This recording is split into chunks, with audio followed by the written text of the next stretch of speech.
ময়মনসিংহ কিশোরগঞ্জ সড়কের গৌরীপুর উপজেলার সাহেব কাচারি চন্দ্রপাড়া মোড়ে সড়ক দুর্ঘটনায় একই পরিবারের 2 বোনসহ 4 জনের মৃত্যু হয়েছে। সকাল 6:30টার দিকে বালুবাহী ট্রাক ও ব্যাটারি চালিত অটোরিকশা সংঘর্ষে এ দুর্ঘটনা ঘটে। এ সময় অটোরিকশার আরও 2 যাত্রী আহত হয়েছেন বলে জানিয়েছেন গৌরীপুর থানার ওসি মির্জা মাজহারুল আনোয়ার। তিনি জানান, বালুবাহী ট্রাকটি ময়মনসিংহ থেকে আসার পথে ময়মনসিংহগামী অটোরিকশার সাথে সংঘর্ষ হয়।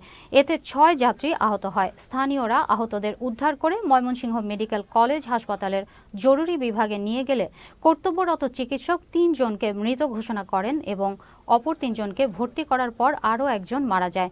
বাকি 2 জন চিকিৎসাধীন রয়েছে।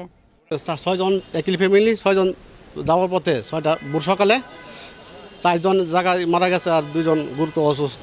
আমার মা মারা গেছে, আমার বোন মারা গেছে, আমার 2 ভাগ্নি আর 2 জন আছে, তারা চিকিৎসাধীন অবস্থায় আছে হসপিটাল মেডিকেলে। আসলে এই ঘটনাটা সকালে আমি ঘুম থেকে ওঠার পরে শুনছি যে এরকম একটা অ্যাক্সিডেন্ট হয়েছে। মানে আমাদের বাড়িরই আমার দাদি হয় সম্পর্কে ভাস্তি, একই পরিবারের 4 জন।